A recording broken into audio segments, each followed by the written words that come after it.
Pode se apresentar, falar seu nome, sua idade, o que você faz hoje em dia. Pode nos contar um pouco sobre sua convivência quando adolescente, por exemplo, com a sua família.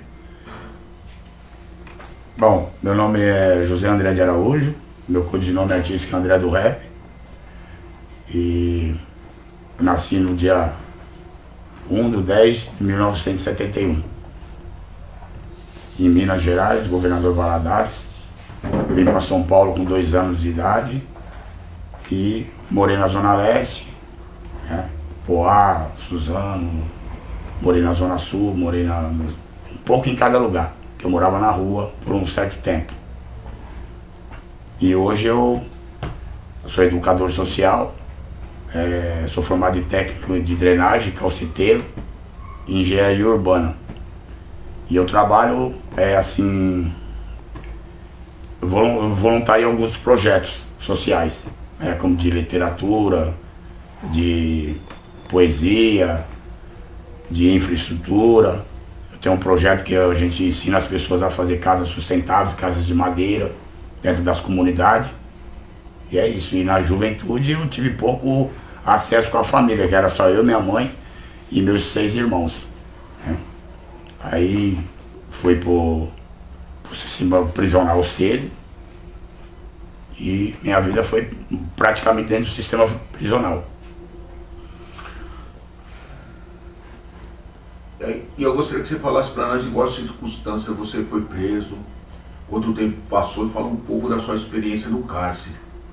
Ainda a gente não vai falar sobre o massacre aí, mas aí a gente chega.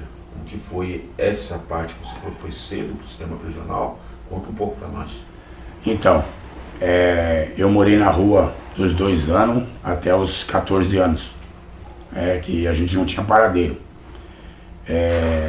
Às vezes quando você fala, cada um tem um entendimento, né? O meu pai foi assassinado, eu tinha 2 anos de idade. Aí minha mãe foi expulsa lá de onde nós morávamos, veio para São Paulo com 7 filhos e nós não tínhamos lugar para morar, então nós morávamos na rua, debaixo de uma ponte, debaixo de um viaduto ou na calçada. E eu conheci o crime cedo,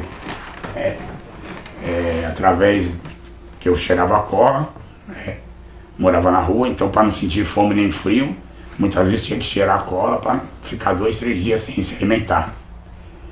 E eu conheci os caras que faziam as transgressões, né, que a gente falava no crime, né? Os caras roubavam a joalheria.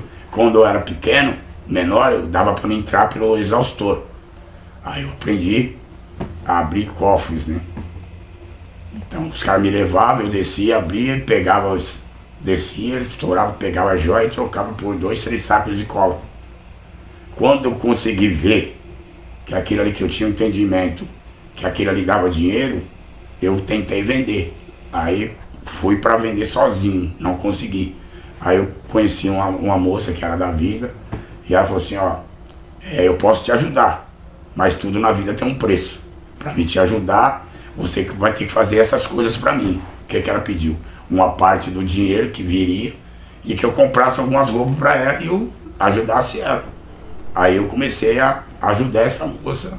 Foi onde que eu ia nesses assaltos, junto com esse pessoal, e pegava a minha parte, né, e transformava em dinheiro, porque eu era menor, morava na rua e não tinha o conhecimento. Essa mina já tinha esse conhecimento, né, dentro no meio da cidade, dos ourives, de quem comprava. E ficou mais fácil. Aí foi onde que eu morava um pouco em cada canto. A Praça dos Gatos, Viaduto do Chá, na Boca do Lixo, Boca do Luxo. Aí eu pegava as contraversões e levava da Boca do Luxo, do lixo para a Boca do Lixo. Foi onde que eu me entreguei no tráfico. Conheci o tráfico, que era uma maneira mais rápida de ganhar dinheiro, né? No meio da prostituição, no meio da cidade. E assim foi até eu voltar para a Zona Leste, descobrir a realidade que tinha acontecido com meu pai, né? E aquilo me deu um instinto de vingança, né? Eu queria me vingar, né? Aí eu fui atrás de quem tinha feito aquilo com meu pai, né? Aí, em 88, em 87, eu fui acusar, eu matei meu tio, o irmão da minha mãe, que estava envolvido no assassinato do meu pai. Aí eu saí foragido e tal, fiquei um tempo foragido, fui recapturado, mas eu já tinha sido julgado e condenado à revelia. Aí eu fui pro sistema. Fui pra comarca de Suzano, depois para Dipoá, que era o sumário. Eu fiquei de 87, 88, até final de 88, sumariano. Que foi caindo alguns processos. Aí quando eu fui julgado e condenado, eu fui para detenção. Que ano? Em 88, final de 88. Legal. Aí eu pergunto aqui para você o seguinte, o que foi o massacre do Carandiru? Do que você lembra? Quais as consequências do massacre para a sua vida dentro e fora do cárcere? Né? Vamos falar dentro do cárcere primeiro, depois a gente fala fora, né? Então qual foi as consequências dentro do cárcere? E qual os papéis da arte, né? Que você é uma pessoa que gosta de arte, tiveram para você dentro da prisão, né? E depois a gente vai falar fora também. E você poderia falar sobre um pouco mais sobre sua obra literária após e vindo com esse pensamento fora da prisão. Mas então o que foi o massacre do Carandiru, que você lembra? Então, o massacre foi assim, foi uma invasão que os caras fez sem necessidade, porque havia, como todo mundo, a maioria sabe, que havia uma discussão entre dois presos, e isso era rotineiro dentro do pavilhão. Só que aí os funcionários saíram gritando que era rebelião. Antes do choque entrar, da polícia entrar, houve uma manifestação dentro do pavilhão, onde nós subimos nas ventanas, colocamos os lençóis, falando que não estávamos rebelados e tal. Foi onde que os caras começaram a atacar. Então aquilo ali foi tipo um transtorno, porque ninguém estava esperando aquela reação, aquela invasão. Porque ali era a rotina da cadeia, né? Ter debate tinha todo dia. Todo dia abria a tranca, tinha 2, 3 debates, 5, 6, cada andar. Então isso era rotineiro, já era a rotina da cadeia, ter esses debates. Mas para mim mesmo, eu nunca ia imaginar que ia ser nessa proporção, que ia virar o massacre, esse holocausto que aconteceu, essa invasão de todos os setores da polícia. Então naquele momento, estar ali no meio daquela situação foi um trauma, né? Foi assim, como que eu posso colocar? Ninguém estava esperando. Se algum preso falar que estava esperando aquela reação, ninguém está esperando. Quando você está dentro do sistema, você está num mundo de incerteza, né? Mas naquele momento, tem um debate. Naquele debate, acabou o debate, cada um vai para o seu lado. Quem for errado vai passar como errado, quem for certo vai passar pelo certo. E acabou ali, as medidas dentro do sistema. É assim que funciona dentro do sistema. Mas nem eu mesmo, ou os companheiros, nunca ia imaginar que ia se tornar no que veio a ser o massacre, né? Essa invasão totalmente ilegal da polícia. Então, dentro do sistema, a gente tem o dia a dia, a sobrevivência. Cada um tem a sua história, cada um tem seu corre, cada um tem a sua atividade. Então, se você mora em 6 dentro de um barraco, abriu a tranca, cada um vai no seu corre. Para chegar na hora da tranca, fazer uma alimentação melhor, fazer um recorte, entendeu? O que tem habilidade na literatura vai escrever, o que não sabe escrever vai pedir para o companheiro escrever uma carta para a família, como eu fazia para outros companheiros, entendeu? A gente falar de façanha, tem um momento que cada um vai contar o que fez lá fora, lembrar do passado lá fora, tipo relembrar os bons momentos da rua.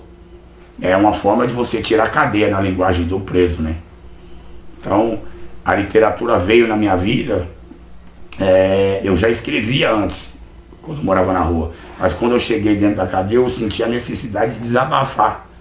Era uma válvula de escape. Então, naquele momento que eu conseguia pegar uma caneta e um papel e transcrever aquelas ações que eu via ali do dia a dia, um debate ali na galeria, ou do cara indo para a Rua 10, qual o motivo, que eu conseguia fazer uma letra de rap ali, ou fazer um texto onde eu pudesse mostrar para outra pessoa ali, para um companheiro de cela, ou chegar ali no dia de visita ali, mostrar para uma visita, já era uma ponte para você ter uma notícia da rua. Então quando o companheiro te pedia, falou, ô de menor, ô do rap, escreve uma carta pro meu pessoal, briguei com a minha esposa ali, usa uma poesia sua, para ver se ela se toca no coração dela, que ela possa me perdoar, porque muitas vezes o companheiro, cada um de nós tem uma forma de amar, né? Então muitas vezes o companheiro, não é que ele não sabe amar, ele ama a esposa dele do jeito dele, né? Ele, do jeito dele, ele ama ela, mas ela quer que ele ame de outra forma. Então às vezes o companheiro fala assim, escreve essa poesia aqui que acho que ela vai gostar. Aí eu escrevi uma poesia, escrevi uma letra de uma música. Aí quando a esposa, ou a irmã, ou a mãe, lia aquela carta, falou assim, quem que é que escreveu pra você? Aí o companheiro falou assim, é o menino lá do rap. Aí eu ia lá, trocava uma ideia, conversava, como muitas vezes eu era o tipo sem terra, que eu não tinha visita. Era o momento de eu estar ali, tendo aquele acesso à rua, às notícias da rua. E muitas vezes você fala assim, liga lá para esse pessoal, vai lá, você mora lá perto lá da minha casa, lá, vê se acha alguém da minha família. Então, a importância, hoje eu procuro mostrar para a molecada, né, para as pessoas aqui fora, a importância de você ter o hábito de escrever para o cara que está preso. Ou que seja na casa aberta, ou que seja na FEBEM, que seja na penitenciária. Porque às vezes o cara fica lá 3, 4 meses, até 6 meses esperando uma carta. E aquela carta que a gente chama de mensiva, para ele é tudo. É uma notícia da rua, né? Porque ele está ali num mundo de incerteza. Ele não sabe se o choque vai entrar, se a cadeia vai virar, quando é que ele vai ver aquela pessoa que ele ama novamente.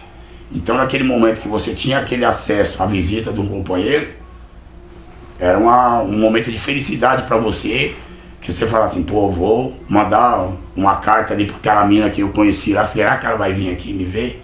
Era uma esperança. Como muitas vezes o cara não tinha conhecimento de recurso, a gente fazia um recurso, mandava lá para a judiciária, ia lá nos caras que trabalhavam na judiciária, os caras passavam as informações, a gente fazia uns recursos e mandava para o juiz, pleiteando uma progressão no regime daquele companheiro, né? Então a literatura, dentro do sistema, foi tipo uma válvula de escape, porque naquele momento que eu estava ali, saindo daquela ociosidade, daqueles traumas que eu via todo dia, né? Era uma forma de eu me preencher, né? Tentando ajudar alguém.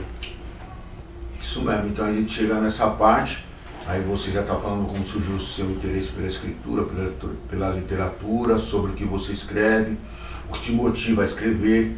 Músicas também parece ser um elemento muito importante na sua vida, dentro e fora da cadeia. Você poderia improvisar uma rima daqui a pouco, a gente vai querer escutar essa rima sua aí, ou então poderia mandar uma letra, né, de uma das canções que você cantava na prisão.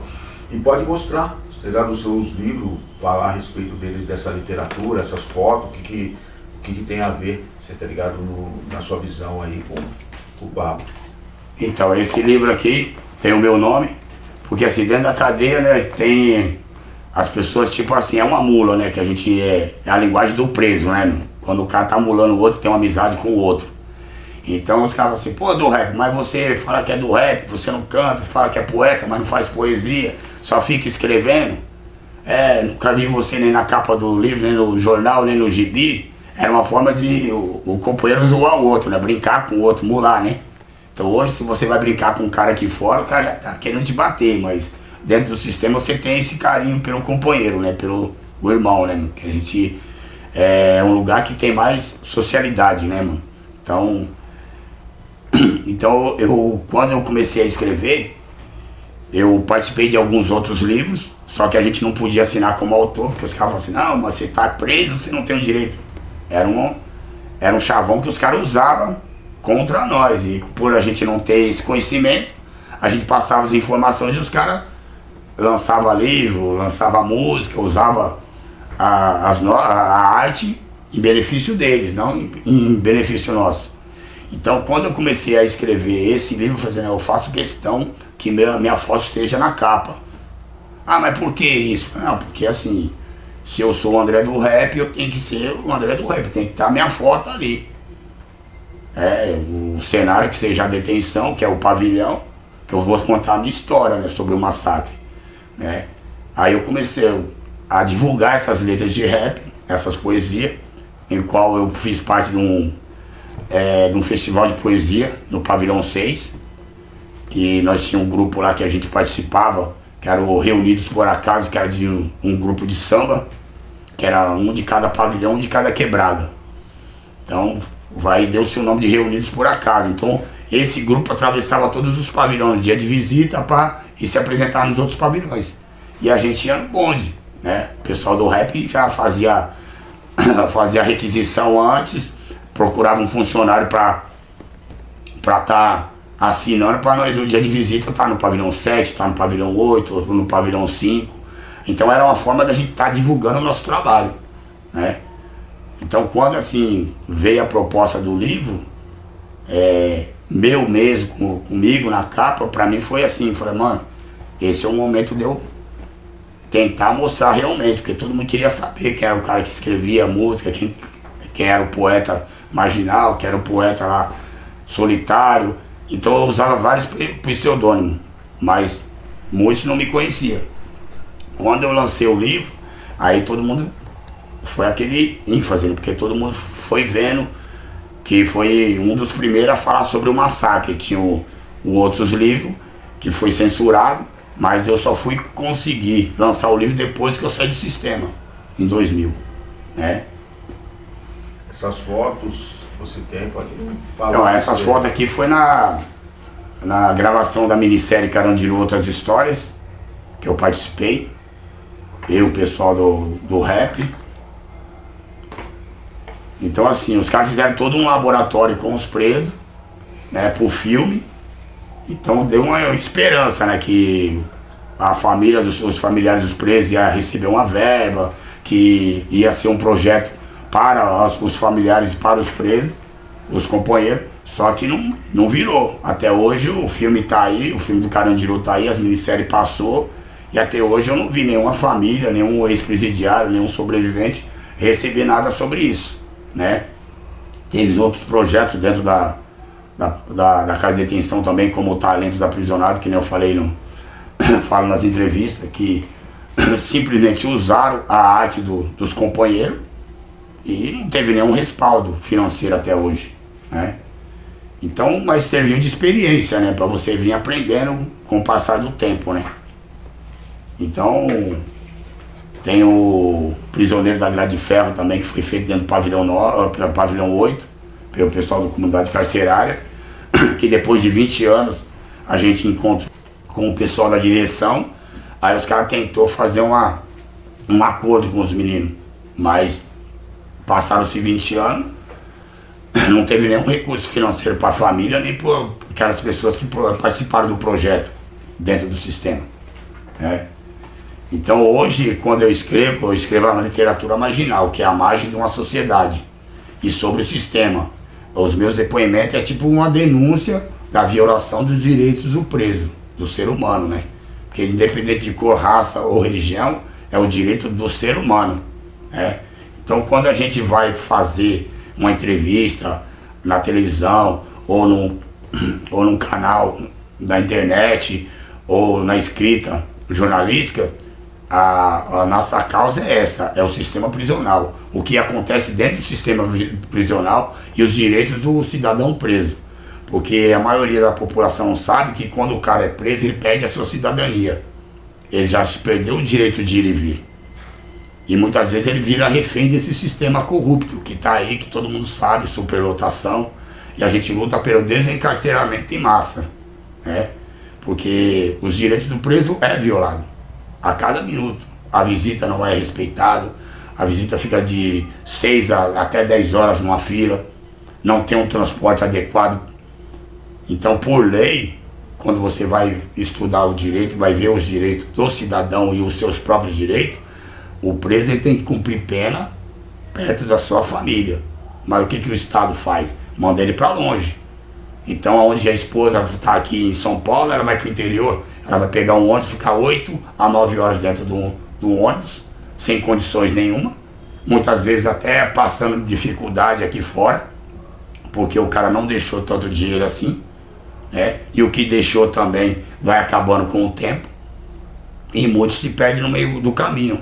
Se você for puxar dentro do sistema prisional, tem vários companheiros que estão lá, sem terra, como muitas vezes eu fiquei por 5 anos sem visita nenhuma, porque a minha família não tinha condições de ir daqui lá para Venceslau, ou daqui para Presidente Bernardes, como muitos companheiros que moram em São Paulo ou na Baixada Santista. Os caras mandam lá para Venceslau, manda para Assis, totalmente longe, sendo que o Estado teria que custear, dar esse benefício para a família do preso, para que a esposa, a mãe, o filho tivesse acesso a esse companheiro preso.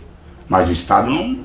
Existe a verba, mas não é repassado para os familiares. Então, todas as vezes que a gente vem diante de uma entrevista, a gente vem denunciar isso, né? A falta do Estado perante o sistema prisional. A falta de estrutura dentro do sistema prisional. Porque não tem saúde, não tem uma alimentação adequada. Então, os direitos do preso é totalmente violado. Então, através do rap, através da literatura, através da escrita, a gente vem se organizando nesses projetos sociais dentro das comunidades para informar, para passar para a população o que é realmente o sistema prisional.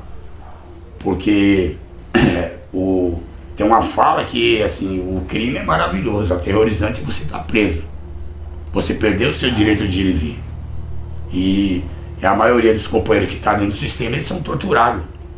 A tortura nunca vai acabar dentro do sistema. Por que nunca vai acabar? Porque já é um sistema ocioso, já é costume dos caras. A polícia foi feita para oprimir. Então o carcereiro tá lá, ele vai te trancar e muitas vezes ele mesmo vai te espancar, porque a sua família não tá lá para ver, o pessoal dos direitos humanos não tá lá para ver. Então a Globo não vai mostrar o preso no momento difícil, ela vai mostrar que o cara se rebelou. Então não existe uma rebelião dentro do sistema prisional, existe a reivindicação pelos direitos violados, que é diferente, porque por lei o preso tem direito a 3 até 6 tentativas de fuga por dia, desde que ele não danifique o patrimônio público. Mas por que ele é penalizado? O cara já está preso, aí ele tem uma falta disciplinar dentro do sistema, ele vai ficar mais preso. Isso é ilegal. Ele vai ficar mais preso. O cara vai para uma cela forte, ou para uma isolada, ou em regime de ADD, à disposição da diretoria, e vai ficar lá de 30, 60 até 90 dias trancado. Ele já está privado da liberdade. Ele vai ficar mais privado ainda. Então isso é ilegal. Então a nossa causa é essa, é lutar pelos direitos do cidadão preso, do companheiro que está lá, e pelo direito da periferia. Porque joga-se nosso povo na periferia para morrer. Porque eles não querem nosso povo com entendimento e cultura e educação. Você poderia improvisar uma rima pra gente, ou então poderia mandar uma letra de uma das canções que você cantava na prisão, ou os dois também? Meu dia a dia é embaçado, quem não conhece não tá ligado. Para sobreviver tem que ter disposição, o crime é de maldade que aca muita opressão. Meu dia a dia é diferente nesse lugar. Nesse domingo alguém veio me visitar. Estou sobrevivendo aqui nesse inferno. Já passou o outono e chegou o inverno. Crianças na calçadas eu posso ver. A nossa realidade não consigo entender. Brasil 500 anos, não sei do que. Fome, miséria, destruição. O ritmo do sistema, a lei do cão. Monótono, cruel, a dor da solidão. A saudade que invade o meu coração. Num espaço fechado, a opção, a falta de liberdade do cidadão. Que pesadelo muito louco, será que vou morrer? O crime é de tensão, não consigo entender. O choque embocando, em plena luz do dia, muitos cadáveres pela galeria. Covarde esfadado, programado para matar, a violência que impera aqui nesse lugar. Pedimos a Deus a sua proteção, me liberte desse mundo cão. Porque sobreviver no inferno é tudo o que eu quero. Oh, tem mais uma, vai, já lança outra sequência pra nós aí. Tentei mudar o meu pensamento e descobrir ao quanto sofrimento se pode ter. A partir da decisão que é pensada só gerou destruição. Tudo que eu tinha de mais lindo era o amor, infelizmente. Hoje tudo se acabou. Vejo no futuro a minha vida. Tente encontrar uma saída. Seremos do amor. A reencarnação que nesses tempos de total provação, onde se raramente se aprende uma lição. Não fiz por mal, sei que te magoei, pois me perdoe, sei que eu te errei. Lindo pensamento, o amor tão verdadeiro, de todo sentimento, será primeiro, ame, não tenha medo da paixão, prometo, vou mudar minha visão, fazeremos um futuro de felicidade, prometo meu amor para sempre a verdade. Oh, nossa, da hora. Você tem mais alguma coisa que você quer se expressar nesse aspecto que você escreveu? Por que você escreveu alguma letra, alguma coisa assim que em especial? Então, eu tenho uma poesia que chama O Poder de uma Lágrima. Diz: o que diz uma lágrima? Perguntei. De onde vens, ó lágrima? Do seu coração, disse-me ela. Caí dos seus olhos, pois não tive coragem de voltar ao seu coração sofrido. Lembro um dia partir do seu coração, pois estava preso à liberdade que você não queria me dar. E silenciosamente chorei. E nesse momento, sufocada, chorei, porque é imensa a sua tristeza. E mesmo que um dia você me negar a liberdade de umedecer os seus lindos olhos, procurarei consolo em minha própria dor, porque sou apenas uma lágrima e você não queres comigo chorar. Oh, da hora, da hora. Agora vamos continuar, né, no nosso bate-papo aqui. Como a experiência na prisão afetou sua saúde mental e emocional, fazendo enfrentar situações adversas? Quais estratégias você usou para lidar com o estresse e a pressão psicológica? Então, na maioria das vezes que eu vi alguma situação retrógrada, de violência, de estresse, que eu via todo mundo naquele momento de emoção, eu procurava me controlar, e quando eu pegava a caneta e o papel, que eu começava a rimar e transportar aquele sentimento, aquelas imagens para um papel, era uma forma de eu me acalmar, de eu estar em outro universo. Eu estava ali, naquele momento, escrevendo aquelas situações que estavam acontecendo no dia a dia, naquele momento. Então, naquele momento, eu me acalmava, era uma válvula de escape, né? Através do rap, através da literatura, através da poesia. Então, tudo era conteúdo, né? Dali saiu um texto de uma música, saiu uma estrofe de uma poesia. Então, era a forma que eu tinha de me preencher, de não me envolver naquele momento, naquela emoção e naquele estresse. Então eu ia para um canto, eu me refugiava ali e pegava a caneta e o papel, e aquilo ali era a minha arma, né? Contra aquele estresse, contra aquele momento de emoção, porque eu sabia que se eu entrasse ali naquele debate, ou se eu saísse para a galeria e me envolvesse,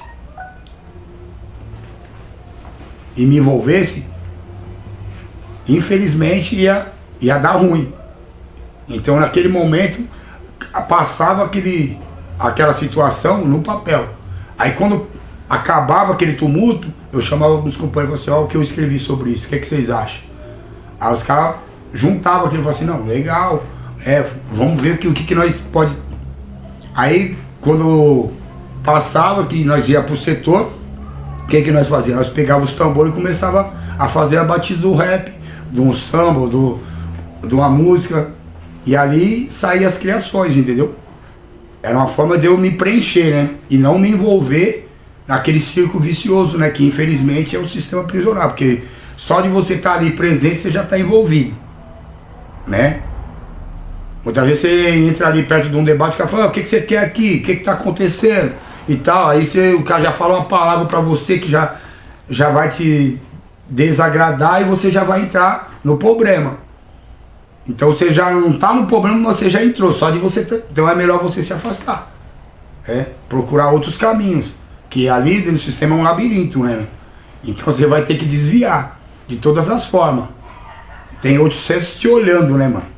E te observando. Então um passo em falso que você der vai causar um transtorno na sua vida, no seu dia a dia ali. E se você sofrer alguma consequência ali dentro daquele sistema, todo lugar que você for vai ser lembrado. Sempre vai ter alguém para lembrar daquilo que você passou. É bem aquele velho ditado, né? Você só tem 2 olhos para olhar, mas tem mais de 1000 olhos te olhando. Tem até uma música que eu falo, né? Tem 800 me olhando. Para que eu tenho que me olhar? Eu tenho que me preservar. Por que a gente fala que o silêncio fala mais alto? Às vezes o silêncio é a resposta para tudo que a gente procura. É você ouvir, observar e falar só o necessário. Porque muitas vezes você fala uma palavra, tem como você fala e como a pessoa vai absorver. E as palavras têm duplo sentido. Até você explicar para o companheiro que não foi daquela forma que você colocou a palavra, já virou um debate. Porque tudo é uma vírgula, já vem um ponto. Então assim, infelizmente é que nem um cartório, os caras registram tudo.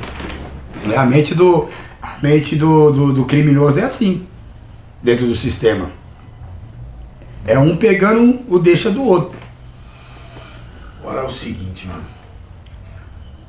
Como foi o processo de reintegração à sociedade com sua liberdade? Quais foram os maiores desafios a serem enfrentados? Como que foi que você saiu do presídio e encontrou as pessoas que te apoiaram ou não, coletivos ou movimentos sociais? Então, a saída do sistema é complicado, porque assim, você já sai com rótulo. A partir do momento que você, a pessoa que te ama, que está ali, que acredita na sua recuperação, ela vai estar do seu lado.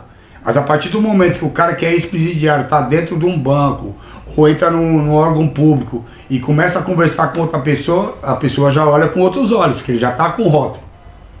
Então, a maioria das pessoas aqui fora não acredita na recuperação do ser humano.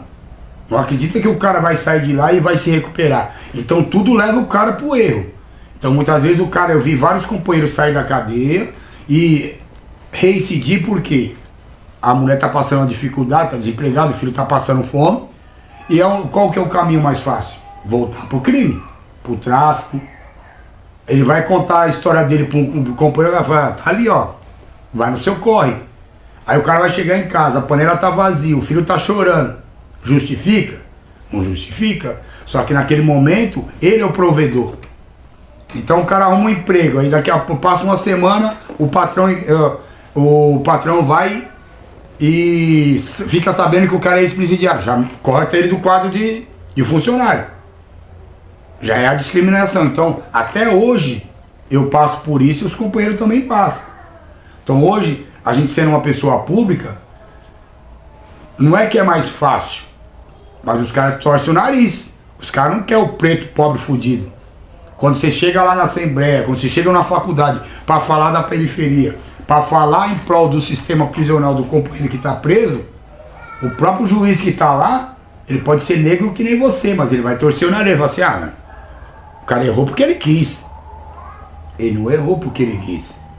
Cada um tem não estou justificando, mas cada um tem um motivo para ir pro crime. Uns vai pra droga, porque é mais fácil aliciar do que alimentar. Se você chegar numa padaria e pedir um copo de leite, o cara vai trabalhar. Mas se o cara estiver tomando uma cerveja e você pedir um copo, o cara vai te dar, porque amanhã você vai ter dinheiro para pagar a cerveja para ele.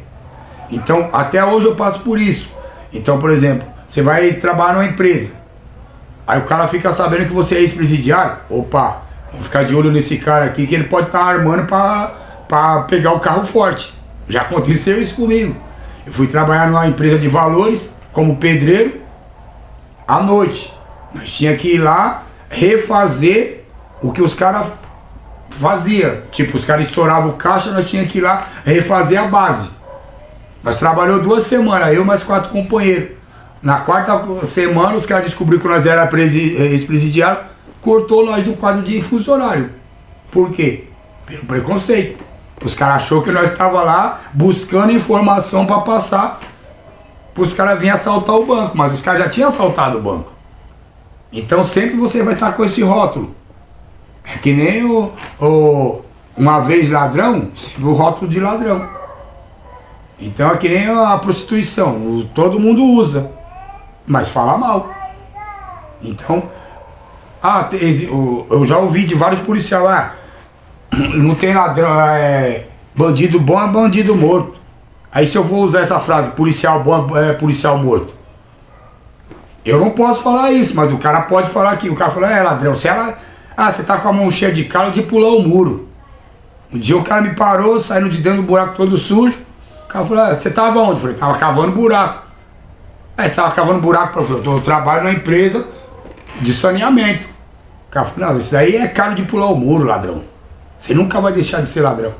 Então, para a sociedade, ela é hipócrita. Sempre vai te chamar de ex-presidiário. Se me matarem ali na rua, não vai matar o André do rap, que é escritor, que é rapper, que é líder comunitário, que faz um trabalho social. Vai matar o 088-310, que é a minha matrícula, tá lá. Ou 138-665, que é meu prontuário. Então o cara não vai me chamar pelo meu nome. Ele vai me chamar pela minha matrícula. A minha vaga tá lá. Tá lá me esperando. A qualquer momento eu tô aqui, mas eu tô com um pé dentro e outro fora. Se eu arrumar uma confusão ali, o cara me arrumar uma confusão no bar, a polícia chegar, o cara vai pegar o meu histórico e o histórico do cara. Quem que vai ser o culpado? O cara que estava preso, que sou eu. Se eu tiver na esquina o cara pegar uma droga ali, quem que vai ser o traficante? Não vai ser o cara que não tem uma passagem pela polícia, vai ser o preto pobre fudido. Então, infelizmente, até hoje eu passo por isso. Então você vai ali e arruma um emprego. Aí o cara fala, pô, mas esse cara aí é estranho, mano. O cara tá vindo preso. O cara pode vir mandar alguém me vir roubar. Já aconteceu, eu trabalhava na prefeitura, na Zona Leste. Os caras roubaram 2 caminhões. Eu nem tava trabalhando no dia. Os caras bateram na minha porta. Falou, você sabe, você viu como que eu vou ver o caminhão se eu tô em casa? Então assim, os caras puxou todo o histórico dos funcionários.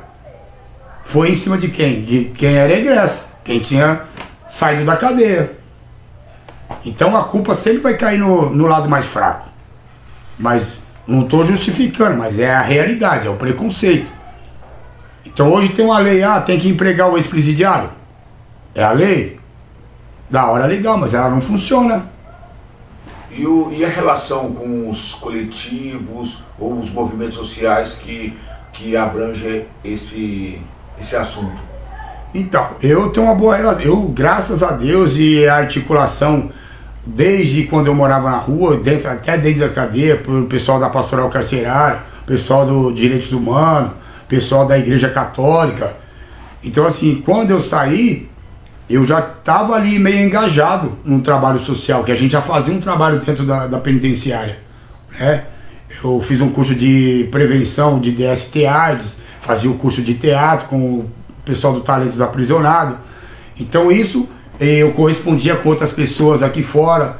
Então quando eu saí, tinha um amigo meu que o irmão dele é fundador de uma ONG na Zona Leste que chama Educar para Mudar, um projeto social. E do Negro Sim, que é um grupo um grupo social sobre o movimento negro. Aí eu fui acolhido por essas pessoas, pela minha história de vida, pela minha sobrevivência do massacre. Aí eu ia para dentro das escolas junto com eles, fazer as palestras. Então eu tive, não vou falar para você que eu tive sorte, mas eu tive um engajamento lá de dentro já. Mas quantos companheiros não teve essa habilidade de ser extrovertido? Tem cara que tem todo um talento, mas o cara não sabe gesticular, o cara não sabe se comunicar, perde muita oportunidade. Eu perdi muita oportunidade por não ter acesso à internet, por não saber hoje mexer nas redes sociais. Então tudo isso vem agregando. Às vezes você fala, companheiro, eu não tive acesso nisso. Mas é tão fácil. Sim, é tão fácil, mas eu não tenho essa habilidade. Então muitos companheiros saem de lá com vários sonhos para ser concretizado. O cara não quer voltar, porque o cara sabe que o sistema é embaçado. O cara fica lá um ano, para ele quer dizer 10 anos, corresponde a 10 anos de atraso na vida dele. E ele nunca vai ser a mesma pessoa, porque a mente dele vai estar traumatizada. Se ele não tiver um lugar onde ele possa ter pessoas para auxiliar ele, automaticamente qual que é o caminho mais fácil? O crime novamente. Então o Estado não te dá esse parâmetro. O Estado não te dá esse respaldo da educação, né?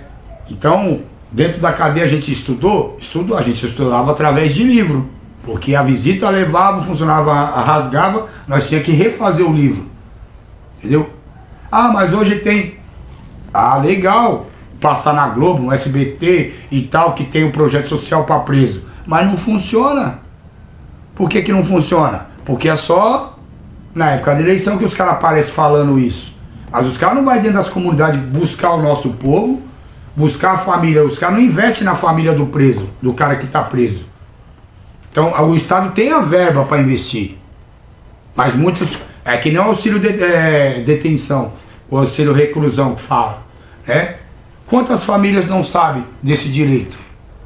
É que nem a verba que a FUNAP e o Estado tem para visita e visitar o preso. Vamos colocar que 80% dos familiares não conhece. Quando vai lá no CRAS ou quando vai no órgão público perguntar dessa verba, a assistência social fala, não tem, não chegou. Por que não chegou? Porque vai para o bolso dela. Então a maioria do nosso povo não sabe o direito que tem. E muitas vezes o nosso povo também não sabe o que significa a palavra cidadania. E não tem essa informação. Quando ele vai buscar, o não ele já tem, ele vai receber mais um não. Porque cada não que a assistente social ou um coordenador de um órgão público dá, é milhões que vai para o bolso deles. Então qual que é a nossa proposta? É informar essa população dos direitos que o preso tem, dos direitos que está sendo violado e participar mesmo dessas manifestações e se organizar. Porque só a educação que vai mudar esse quadro. Porque é fácil o cara chegar na Globo lá, falar bonito, ah, eu vou fazer um projeto de lei que o preso vai poder votar. Pô, mas quem vota não é o preso. Quem vota é a família do preso. Então no estado que tem mais de 250 mil presos, custando 200, vamos colocar que custa R$200 por dia. Por que o cara não pega esses R$200 por dia e investe na família, na esposa, no filho, na educação, na cultura do filho? Então ele vai estar formando multiplicadores. O moleque não vai ir pro crime, porque ele não vai ter necessidade de chegar em casa e ver a panela vazia, passar fome. Então a esposa não vai precisar, ela não vai ter que passar dificuldade se o Estado tiver esse respaldo com a família do preso. E não tem. Então a nossa luta é essa. Quanto menos, para eles, quanto mais cadeia tiver, cadeia, shopping e motel, para eles melhor. Os caras não constroem uma creche, uma escola, uma universidade. Os caras só constroem cadeia e shopping. E é isso que os caras querem. O nosso povo sem cultura. Quais as experiências que o cárcere lhe ensinou sobre si e a vida? O que teria a falar para quem está tendo dificuldade no sistema prisional?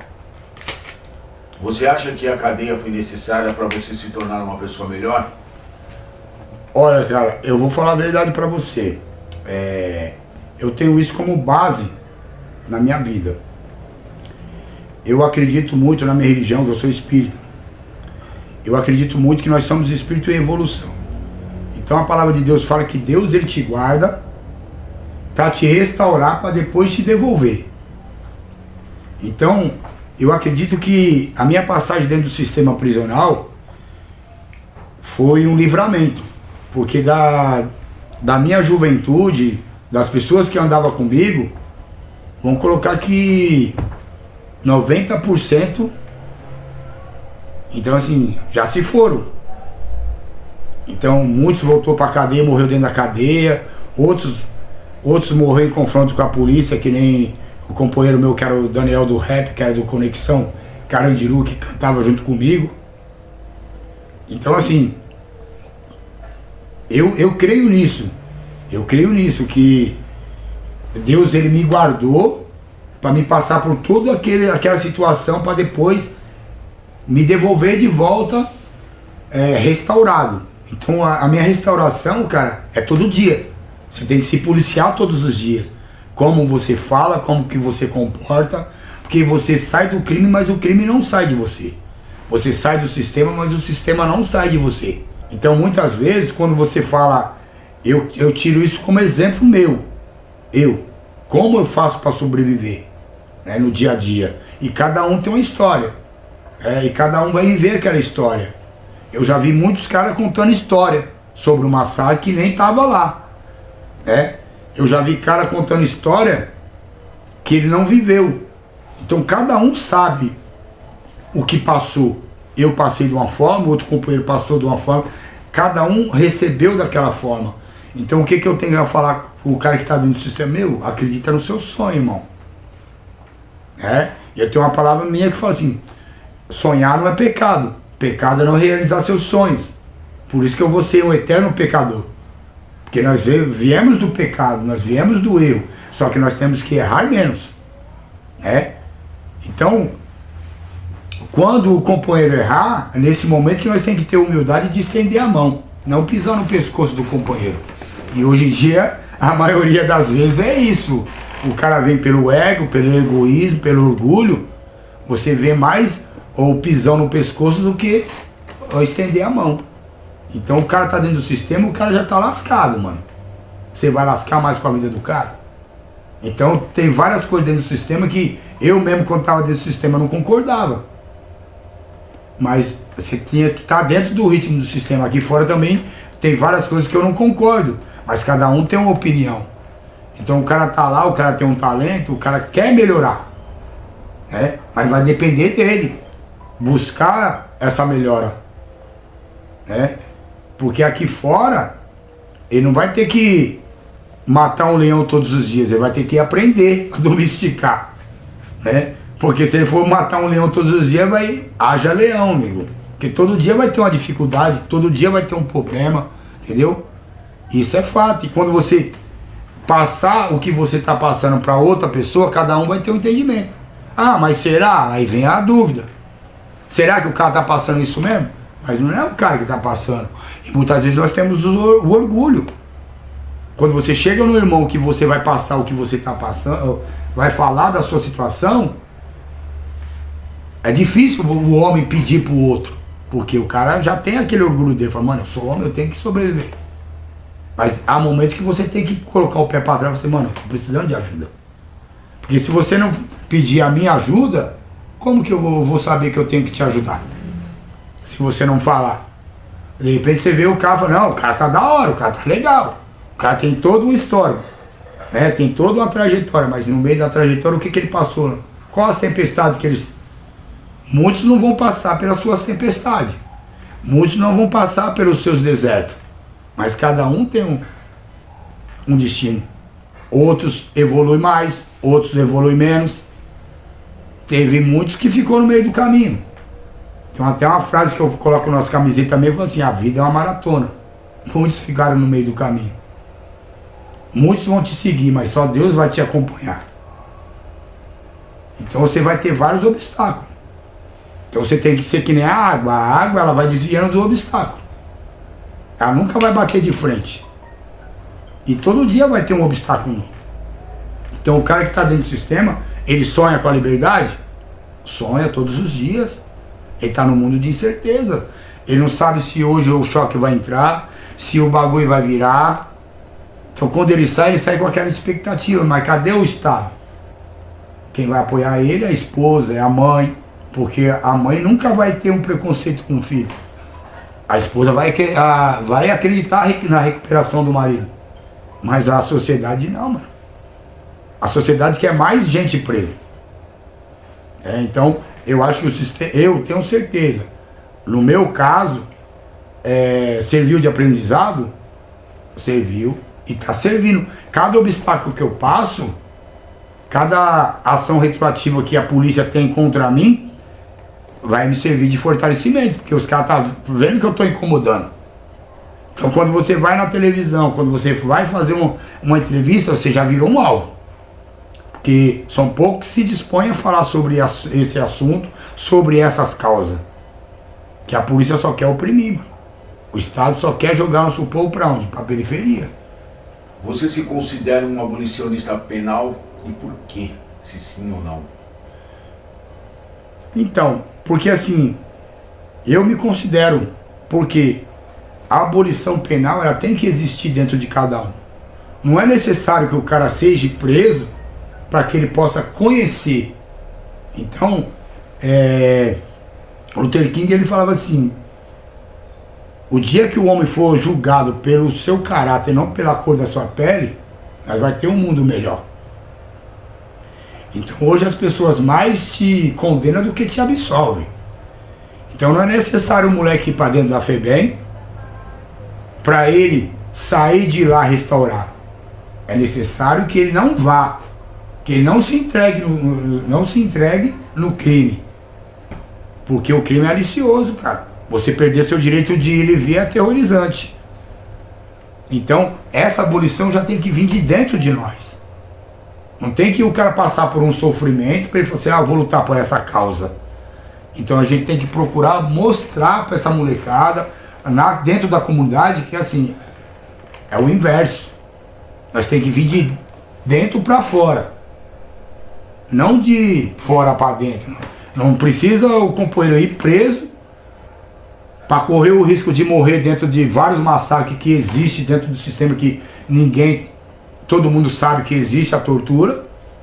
Não é necessário o cara correr o risco de morrer dentro da cadeia para ele sair melhor. Então nós temos que trabalhar isso. Para que o cara não entre, para que o cara não vá para as drogas, para que o cara não vá para o crime. O que nós podemos fazer com relação a isso? Buscar mecanismo, né? Nós que passamos por isso, buscar um mecanismo de defesa. Ah, mas eu não tenho nada. Não, você tem sim, amigo. Hoje você é um educador social, hoje você é uma referência. Cabe a você ser positivo ou negativo. Porque aquele moleque que tá te vendo ali, ó, eu sou o André do rap. Eu sou o de menor. O cara vai se espelhar em você. E se você estiver fazendo merda, ele vai fazer merda. Então, o mais... Você não pode errar. Porque, você é periférico. Você não tem você não faz parte dessa sociedade racista, que o poder está na mão do branco. E você é preto. Você mora na periferia, então você é periférico. Então você já é um efeito colateral. Mas aquele moleque que está ali, vendo você numa palestra, lendo um livro seu, escutando uma música sua de rap, ou um samba, ou lendo uma poesia, ele está acreditando que ele pode ser melhor. Agora, e se ele vê você fazendo ao contrário? Né? Então você não vai estar sendo uma referência positiva, você vai estar sendo uma referência positiva. Por isso que eu falo, a gente tem que se policiar todos os dias. Porque é necessário. Né? Então nós temos que lutar contra esse sistema. E a nossa causa é essa. Para que o cara não vá para a cadeia. Porque é o transtorno que o Estado proporciona na vida do cara. O cara é preso, humilhado, julgado, sem direito de defesa, quando não é assassinado. Então, se você for ver, a cada minuto morre um negro na periferia. Agora, quando morre um branco, todo mundo vai lá. Queremos justiça. Mas e o negro que morreu? E os companheiros que morreram dentro da detenção lá? Que os caras falam 111 e todo mundo sabe que não foi 111. Todo mundo sabe, mas ninguém faz nada. Então não é mais fácil a gente procurar um caminho para não deixar o cara ir para a cadeia e ele ter um respaldo social aqui fora, a esposa dele ter um emprego, o que é de direito ao filho dele ter uma moradia digna, ter escola, ter educação e ter saúde. Então nós temos que se organizar contra esse Estado, que não te dá nada. Que a cadeia ela só pune. A lei ela só pune. Ela não restaura ninguém. Não existe um projeto de restauração dentro do sistema prisional. Eu lembro que na minha época, na época de vários companheiros, nós escrevíamos uma letra, o funcionário pegava e rasgava, vai pra gaiola, ladrão. Você roubou, matou e traficou na rua, você quer ser cantor? Essa era a ideia do funcionário. Ah, você tá caguetando o sistema? Você não podia ter um livro. A sua família trazia um livro, era barrado na portaria. Aí o pessoal da pastoral, ou o pessoal do direitos humanos trazia um livro, o cara rasgava, chegava dentro da cela, você em 10 companheiros, você ia ler o livro, aí você ia ter que fazer os primeiros capítulos e os últimos capítulos. Cada um ia contar um pouco da sua história e ia montar o livro. Naquele momento, eu não falo assim, é um tira-cadeia, uma forma de tirar a cadeia, de ocupar a mente. Então a proposta é essa. Quem é você hoje e quais seus planos futuros? Hoje, como sempre, né, hoje eu sou o André do Rap, conhecido escritor, rapper, educador social, só que eu sou o cara que assim, eu tenho várias situações para fazer. Então, qual que é o meu objetivo? É viver da literatura.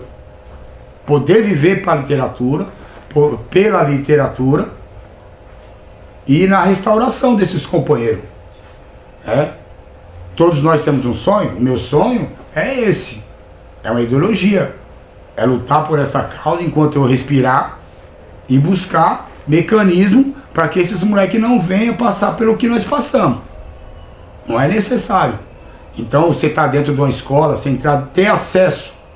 Então assim, eu estou escrevendo mais 2 livros, procurando parceria para ser independente, para que esses livros possam ser o quê? Uma referência como acervo dentro da educação. Como uma referência positiva, ó. Aqueles caras ali, ó, tá vendo? Os caras foram para lá, conseguiram sobreviver e deram a volta para cima, mas não é necessário que você vá. É necessário que você estude, se forme e faça o contrário, né? Faça a diferença. Então o meu objetivo é esse. Ter acesso realmente dentro da educação. Porque muitas vezes você vai numa escola, a diretora fala assim, não, mas nós não tem esse tema dentro da escola. E aí? Então, na minha época você ia para a escola, a professora pedia para você fazer uma oração. Hoje em dia você não fala de religião dentro da escola. Nunca não se fala de direito. Então são coisas que você não tem dentro do sistema, dentro do governo. Que não é viável para eles.